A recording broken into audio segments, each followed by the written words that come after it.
الحمد لله رب العالمين والصلاة والسلام على رسول الله وعلى آله وصحبه أجمعين. أما بعد، قال الله تعالى في القرآن الكريم والفرقان المجيد: أعوذ بالله من الشيطان الرجيم، بسم الله الرحمن الرحيم. ولا تقتلوا النفس التي حرم الله إلا بالحق ومن قتل مظلوما فقد جعلنا لوليه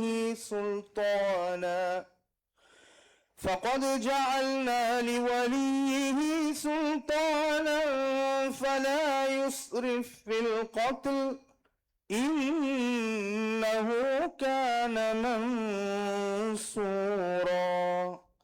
صدق الله العظيم. அளவற்ற அருளாளன் நிகரற்ற அன்புடையவன் எல்லாம் வல்ல அல்லாஹ்வின் திருப்பெயரால் ஆரம்பம் செய்கின்றேன். அல்லாஹ்வின் சாந்தியும் சமாதானமும் எம் உயிரிலும் மேலான ஹாத்திமுர் ரசூல் கண்மணி நாயகம் முஹம்மது ரசூலுல்லாஹி ஸல்லல்லாஹு அலைஹி வஸல்லம் அவர்கள் மீதும் அவர்களுடைய நேர்வழியை பின்பற்றிய அத்துணை நல்லடியார்கள் மீதும் குறிப்பாக நம் அனைவர் மீதும் என்றென்றும் நின்று நிலவட்டுமாக. ஆமீன் ஆமீன் யா ரப்பல் ஆலமீன். அல்லாஹ்வை பயந்து கொள்ளும்படி ஆரம்பமாக எனக்கும் உங்களுக்கும் வசியத்து செய்தவனாக இந்த ஹுத்பா உரையை ஆரம்பம் செய்கின்றேன். அருமையான அல்லாஹ்வின் நல்லடியார்களே, சகோதரர்களே,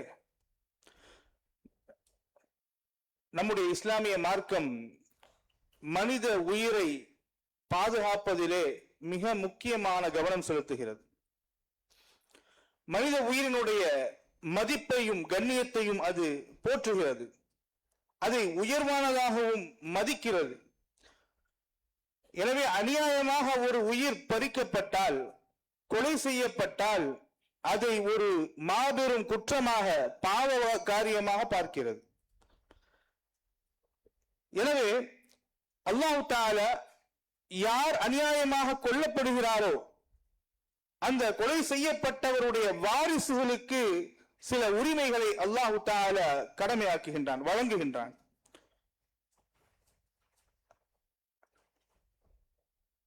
ஆனால் பழிக்கு பழி வாங்குதலிலே வரம்பு மீறுவதை அல்லாஹ் தஆலா தடை செய்கின்றான். இதை அல்லாஹ் தஆலா திருமறையில் கூறுகின்ற பொழுது நான் ஓதிய அந்த வசனம், وَلَا تَقْتُلُوا النَّفْسَ الَّتِي حَرَّمَ اللَّهُ إِلَّا بِالْحَقِّ. அல்லாஹ் கொலை செய்வதை தடுத்திருக்கின்றான்.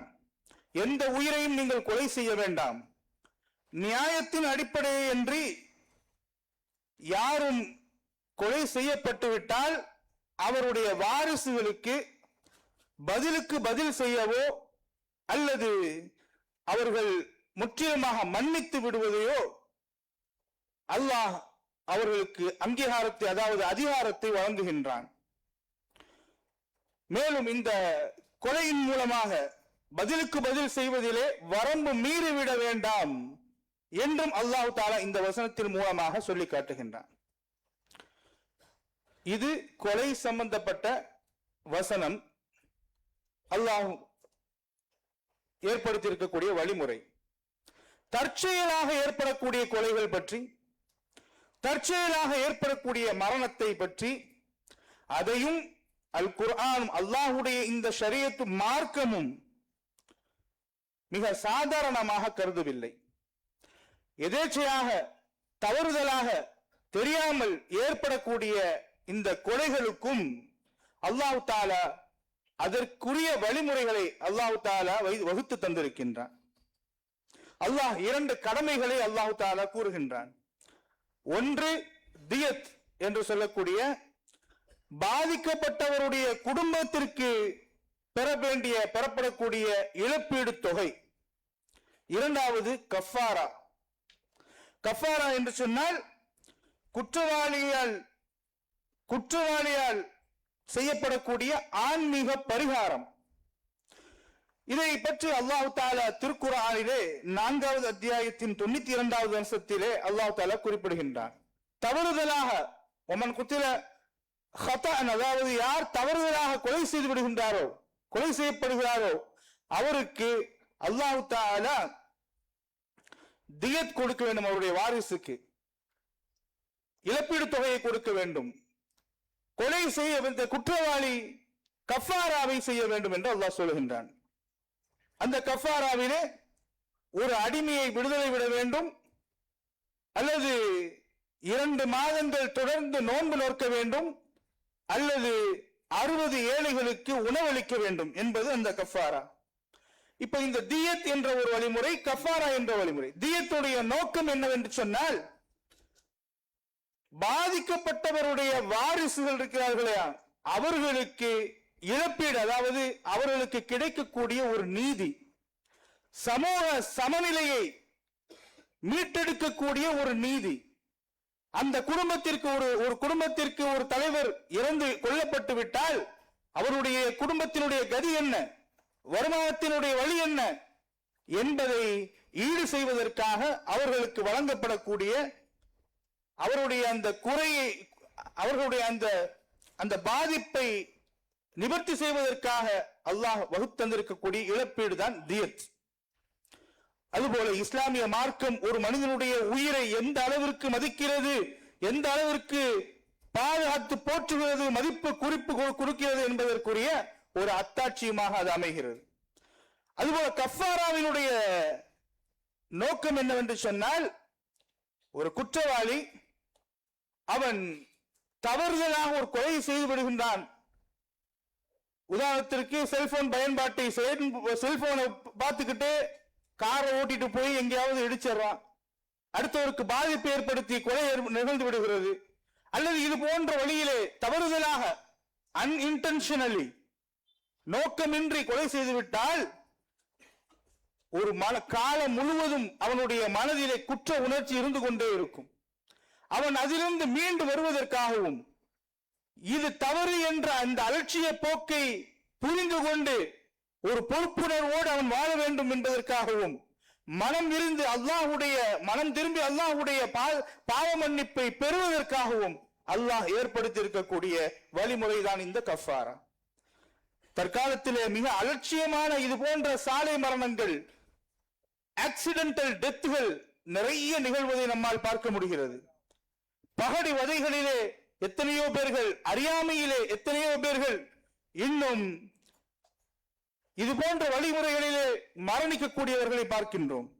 எனவே இது போன்ற நிகழ்வுகளுக்கு கஃபாரா மிகப்பெரிய ஒரு பொறுப்புணர்வை ஏற்படுத்தக்கூடிய ஒரு விஷயமாக அமைகிறது.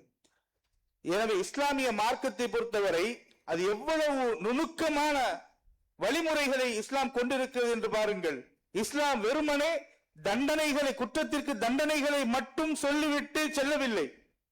மாறாக குற்றவாளியின் புறத்திலிருந்தும் அவனுக்கு தேவையான அறிவுரைகளையும் வழிகாட்டுதலையும் சொல்லக்கூடிய ஒரு உன்னதமான மார்க்கம் தான் இஸ்லாமிய மார்க்கம்.